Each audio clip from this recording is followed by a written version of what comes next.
Iki gihe turimo rero ibyari ku mutima w'Imana byagiye ku mutima wa Yesu, ibyari ku mutima wa Yesu abishyira ku mutima wande wa mama M.Charlene. Ubu nanjye mu gihe cyanjye ndi Paulo, mu gihe cyanjye ndi Yohana, mu gihe muri iki gihe turimo Imana ifite ba Paulo benshi, ifite ba Yohana, haleluya, ifite intumwa, ifite abahanuzi bagenda bavuga ikintu kiri ku mutima w'Imana. Ariko intego y'ijambo twari tumaze gusoma ahangaha ni ijambo rivuga ngo hahirwa umuntu usoma amagambo y'ubuhanuzi. Amateraniro yera abantu bakarambirwa, iteraniro rya mbere ryatinze, rya kabiri ryatinze, umwigisha batumiye ararondogora, iriya korali uyu munsi bateye indirimbo ndende, uyu munsi badutindiye, abantu bakinuba. Ariko yaba ari kureba Rayon na APR barimo barakina akumva match ntiyarangira, niho isi igeze kandi ari abarokore.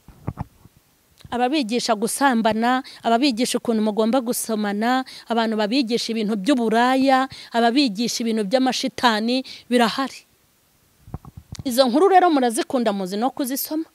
Urasoma mega zawe zigashira, urasoma waba ugenda mu muhanda ukenda kugwa muri borudire kwe kurangarira kuri WhatsApp, urasoma uri umushoferi ukajya ugenda ukubita akajisho ukenda kugongana n'indi modoka, murasoma imitima yanyu ngenge ndeba nk'ahantu abantu baba bari. Urebye ibintu abantu benshi bareba muri telefone zabo, nta bizima bibamo. Amahoro y'Imana nabe muri mwe, ndabashuhuje kandi ndabakunda, n'Imana irabakunda, ndabazirikana abakunzi ba mama M.Charlene. Nkomeje kubona rero ko ibyo ijambo ry'Imana turi kubagezaho riri kubashimisha, kandi nkomeje kubona ko riri guhindura byinshi mu bugingo bwanyu, ndetse mukarushaho kumenya Kristo, mumenya amategeko n'amabwiriza ye. Nanjye rero birashimisha iteka nkabwira Imana ngo nimpe ibyo kubazanira kugira ngo ijuru tuzaribanemo. Imana y'amahoro rero nibaha umugisha. Ndifuza ko tureba ijambo ry'Imana mu byahishuwe igice cyaho cya mbere, hanyuma turebe ku murongo wa 3. Ijambo ry'Imana riravuga ngo hahirwa usoma amagambo y'ubuhanuzi. Hahirwa usoma amagambo y'ubuhanuzi. Ndifuza ko tugarukira kuri aha honyine, nituza gukomeza n'ikindi cyigisho turaza gusoma ahandi. Hahirwa umuntu usoma amagambo y'ubuhanuzi. Imana ishimwe cyane. Iri ni ijambo udashobora guhita usobanukirwa. Ubundi mureke mbabwire, Imana yaduhaye Yesu, hanyuma Yesu nawe agenda arobanura abandi bantu bagomba gufata ibintu biri ku mutima wa Yesu, kandi biri ku mutima wa Yesu byavuye ku mutima w'Imana. Kubera ko Yesu, reka nkubwire, Yesu ntimuteze kumubona yafashe mikoro ngo azabigishe. Yesu ntimushobora kongera kumubona yaje mu rusengero ngo ahagarare imbona nkubone. Yesu azanyura mu ntumwa nk'uko yanyuze muri Yohana mu magambo abanziriza ibi bice bitatu, ku bice 2 murongo wa 3 n'uwa 2 n'uwa 1. Twasanze ngo uhasomye, nge sinahasomye guhera ku gice cya mbere ku murongo wa 1. Haravuga ngo ibyari ku mutima w'Imana yabishyize ku mutima wa Yesu, hanyuma ibyari ku mutima wa Yesu abishyira ku mutima wa Yohana, ngo kugira ngo intore z'Imana, haleluya, kugira ngo intore z'Imana zimenye amategeko n'amabwiriza bigomba gukurikizwa turi muri ubu buzima. Ibyari ku mutima w'Imana, Imana yari bifashe bishyira ku mutima wa Kristo. Ibyari ku mutima wa Kristo irabifata muri icyo gihe cya Yohana, ibishyira ku mutima wa Yohana, kugira ngo Yohana aho azagenda afungura amatorero hatandukanye, aho yagiye avuga ubutumwa bwiza hariya mu Bayuda, mu Bagiriki, ahantu henshi hatandukanye yagiye avuga ubutumwa, afungura isengero, kuko Yohana yari umushumba mwiza kandi ukomeye. Yafunguraga itorero agahita ashaka umuntu, haleluya, agahita ashaka n'umuntu arishinga ngo ayiyobore, akagenda agafungura itorero ahandi, agashaka n'uriyobora, agafungura itorero agashaka n'uriyobora, kugira ngo intore z'Imana ziyitakira ku manywa na nijoro bagende bamenya ibyo mu minsi y'imperuka, bamenye ibyo bakwiye kwitondera, bamenye uko bakwiye kwitwararika, bamenye iby'Imana ikunda ndetse n'ibyo yanga. Hanyuma iki gihe turimo Imana nihabwa icyubahiro. Iki gihe turimo rero ibyari ku mutima w'Imana byagiye ku mutima wa Yesu, ibyari ku mutima wa Yesu abishyira ku mutima wande wa mama Charlene. Ubu nanjye mu gihe cyanjye ndi Pawulo, mu gihe cyanjye ndi Yohana, mu gihe muri iki gihe turimo Imana ifite ba Pawulo benshi, ifite ba Yohana, haleluya, ifite intumwa, ifite abahanuzi bagenda bavuga ikintu kiri ku mutima w'Imana. Ariko intego y'ijambo twari tumaze gusoma ahangaha ni ijambo rivuga ngo hahirwa umuntu usoma amagambo y'ubuhanuzi. Hahirwa umuntu usoma amagambo y'ubuhanuzi.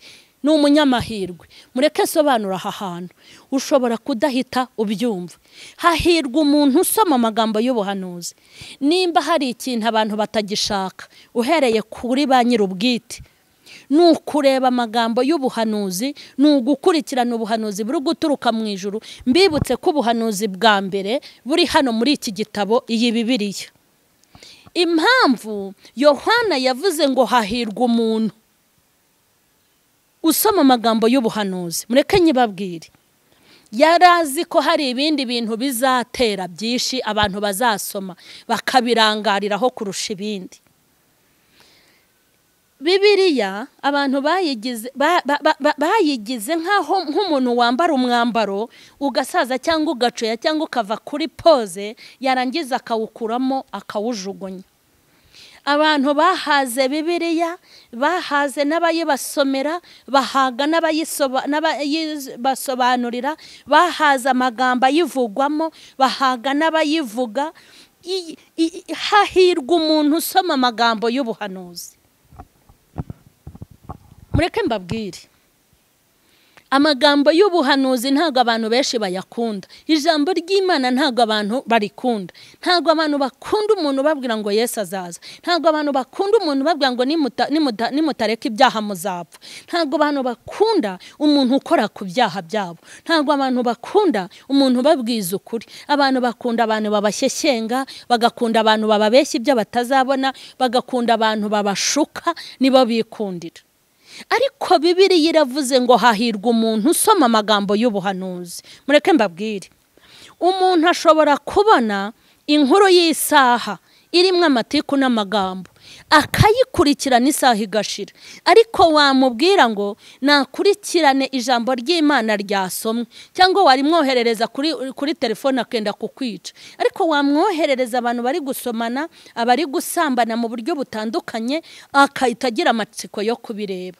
Umuntu ushobora kumwoherereza indirimbo y'Imana ugira ngo ari bufashwe, ukabona ntanayifunguye, ariko wamwoherereza akavideo karimo byacitse byayoberanye, akagira ishyaka ryo kukareba. Umuntu ashobora kunanirwa gusoma Bibiliya, ariko akirirwa asoma mesaje z'inkundo, ibyo bajya gusacinga mu mbuga zitandukanye. Umuntu akabisoma kandi akumva ntibyarangira, bukanacya akajya kubihiga ibintu bidafite umumaro, ibintu binamurimbuza. Umuntu ashobora kunanirwa gusenga isengesho ry'iminota 5 yonyine, ariko akaba yamara amasaha 5 avugira ubusa kuri telefone. Ahantu isi igeze, abantu bashobora kwicara mu rusengero bakurikiranye ijambo ry'Imana, hanyuma bakajya bavuga bati nimugire vuba muradutindiye, uramwigisha yatinze, korari yateye korasi ndende. Ugasanga abantu barambiwe ijambo ry'Imana, barambiwe indirimbo z'Imana, barambiwe umuhango wera ugomba gukorerwa mu itorero, amateraniro yera. Abantu bakarambirwa iteraniro rya mbere ryatinze, rya kabiri ryatinze, umwigisha batumiye ararondogora, iriya korari uyu munsi bateye indirimbo ndende, uyu munsi badutindiye. Abantu bakinuba, ariko yaba ari kureba Rayon Sport na APR barimo barakina, akumva match ntiyarangira. Niho isi igeze kandi ari abarokore. Abantu bananirwa gufata iminota 5 yo gusenga bagiye kuryama ngo ibitotsi birabishe, ariko yaba ari guteretana na sheri akageza saa 9 z'ijoro ataragoheka. Ariko ngo hahirwa abantu basoma amagambo y'ubuhanuzi. Imana itabara abantu. Mureke mbabwire, ku mbuga zitandukanye hariho ibintu byinshi abantu bashobora gusoma birahari pe. Ukuntu ugomba gufata umukunzi wawe, yego. Ukuntu wajyana muri mood umukunzi wawe, birahari sha. Ukuntu ushobora gutereta umukobwa, birahari di, barabibashakiye. Kandi kimbabaza, ibibarimbuza, ibibatesha agaciro, ibibagabanyiriza imyaka yo kubaho, ibibakuraho ubunyangamugayo, ibyica icyerekezo cyanyu, nibyo muhozaho umutima. Ariko ibintu bikuvana ku rwego bikakujyana ku rundi, ibintu bikugira umugabo mwiza, bikakugira umugore mwiza, ibintu bikugira inkumi nziza, bikakugira umusore mwiza, ibintu byaguteza imbere, ibintu byaguha icyerekezo kizima, ntago mwitayeho kubireba. Ahubwo ahantu uri burebe ibimenyetso bigaragaza umukobwa ugukunda, iyo titire yonyine urahita ugenda wenda ujye kwiba mama wawe umwibe 500 ugure mega cyangwa za desi. Ako kantu ntago kari bugucike. Ariko umva ko ijambo ryavuze ngo hahirwa abasoma amagambo y'ubuhanuzi. Ni abanyamahirwe, ni abanyamahirwe, kandi koko abo banyamahirwe ni bakeya. Yego, filime z'urukozasoni, ibintu biteye agahinda n'ibiteye umubabaro, ni ikibazo gikomeye. Ariko Imana ibagirire neza. Ibintu byo gusoma birahari, birahari. Ababigisha uko bagira gute, uko ibintu bigenda gute na gute, hari n'ibyo ntanyuza mu kanwa kuko atari impano yanjye. Ababigisha ukuntu nyine, ukuntu mukwiye gusambana, mugasambana neza, ukuntu ushobora kwaka umukobwa, ukuntu ushobora guha umuhungu w'inshuti yawe, birahari. Bibi ibyo musoma birahari. Ababigisha gusambana, ababigisha ukuntu mugomba gusomana, abantu babigisha ibintu by'uburaya, ababigisha ibintu by'amashitani, birahari. Izo nkuru rero murazikunda, muzi no kuzisoma.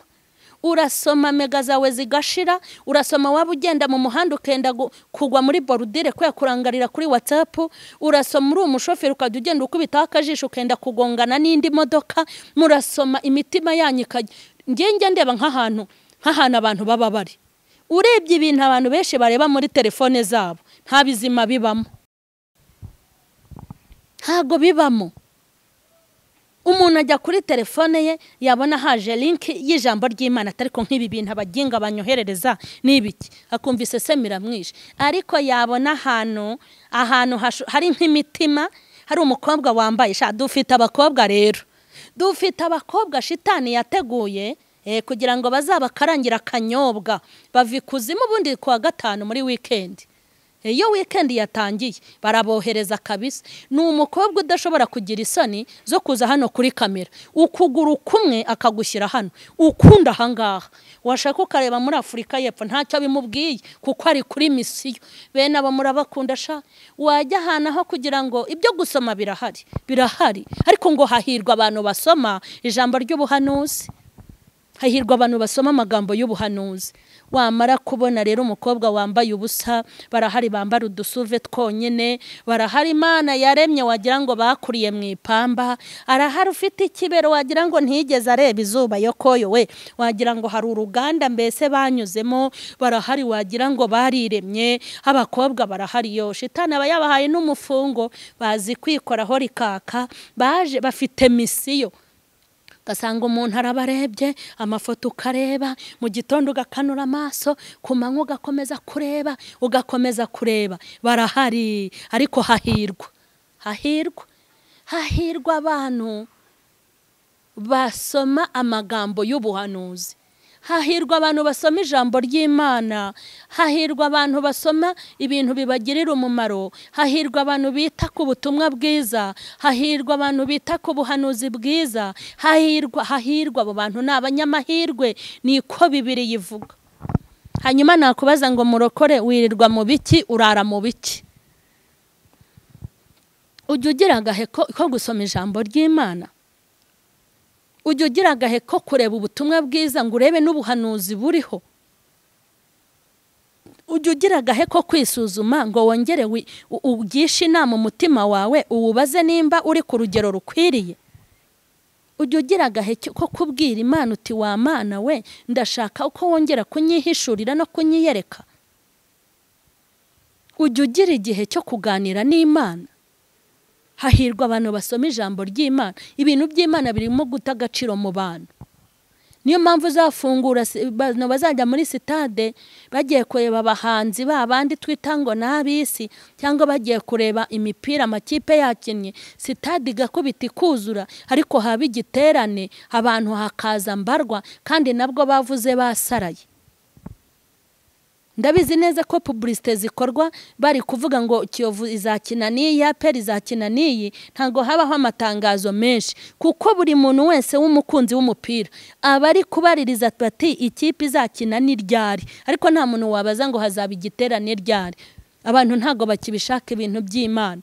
Ni nayo mpamvu ibyuma mu rusengero bigomba kugabanya amajwi kugira ngo badasakuriza abaturanyi, ariko ibyo mu bubari bigasakuza ntihagire umuntu ujya no kubarega. Nta yindi mpamvu niyo ngiyo. Nta yindi mpamvu. Nta muntu ugishaka ibintu by'Imana. Ariko ngo hahirwa abantu basoma amagambo y'ubuhanuzi, hahirwa abantu basoma ijambo ry'Imana, hahirwa abantu bita ku Mana, kandi hahirwa abantu bita ku iherezo ryabo, hahirwa abantu basenga Imana, hahirwa abantu bashakira Imana umwanya, hahirwa abantu batuje Imana mu bugingo bwabo. Abo bantu ni abanyamahirwe, abo bantu barahirwa. Urahirwa nimba ujya ufata ko kubana n'Imana. Urahirwa nimba ujya ubana n'Imana ukayegera ukumva ko muri kumwe. Urahirwa nimba ujya uyiha umwanya. Urahirwa nimba ijambo ry'Imana uriha agaciro. Urahirwa nimba ujya ufata ko gusenga. Urahirwa nimba ujya ufata igihe cyo kuganira n'Imana. Uri umunyamahirwe, urahirwa. Tugiye gusenga. Mana yacu turagushima. Uri Imana nkuru kandi uri Imana nziza ndetse y'ibihe byose. Tugushimiye kugira neza kwawe ko waduhaye uyu munsi kugira ngo twumve ijambo ryawe. Wari uri kutubwira ngo abanyamahirwe nabumva ubuhanuzi bwawe kandi bakanabwitondera. Ndasenze cyane aka kanya kugira ngo abadukurikiranye kuri M.Charlene barusheho kwaguka no gukanguka, kandi barusheho kumva imiburo yawe. Muri aya masaha ndasengera abantu bose bari bakurikiranye iri jambo kugira ngo ribagirire umumaro kandi ribahindure. Nunyemerera imitima yose iri kumva ihinduka imbibe nziza kugira ngo barusheho kunezererwa Imana y'agakiza. Wa munyembaraga we, wa ntwari, Imana ifite ubushobozi ndetse n'ububasha, nunyemerere cyane ubyumve iri jambo rigende rihindure abantu, rihinduke inkota ityaye ibaga kandi gahinguranya. Iri jambo nirihinduka umutsima abantu bagira imbaraga, nirihinduke amazi yo kunywa. Iri jambo nirihinduka umuriro ritwike byinshi mu bugingo bw'abantu. Iri jambo nirihindure benshi, aba hafi ndetse na kure. Ubugingo bw'abantu bawe Mwami buhinduke kubwira ijambo n'ubu butumwa. Ubishyigikire rero, wohereze marayika ushinzwe gutanga ijambo ahantu hose, aho ryagenewe hose rihagere. Nanjye ukomeze kunshyigikira mu ruhande rwanjye, kandi ukomeze kugirira neza abadukurikiranye. Cyubahiro n'ikibi cyawe ni mu izina rya Yesu, amen. Ndabashimiye cyane abantu mwese mwakurikiranye ijambo ry'Imana, kandi by'umwihariko ndabashimiye cyane abashyize mu bikorwa kuryumva ndetse no kuryumvira. Mbifurije guhirwa, mbifurije gusoma ijambo ry'Imana no kwita ku gakiza mwahawe, kandi no guha agaciro Yesu waduhaye agakiza. Imana y'amahoro ibahe umugisha. Mukomeze mukore subscribe abatarayikora, mukore share rero, namwe musangiza abandi ubu butumwa. Imana y'amahoro ibahe umugisha. Amen. Turabakunda.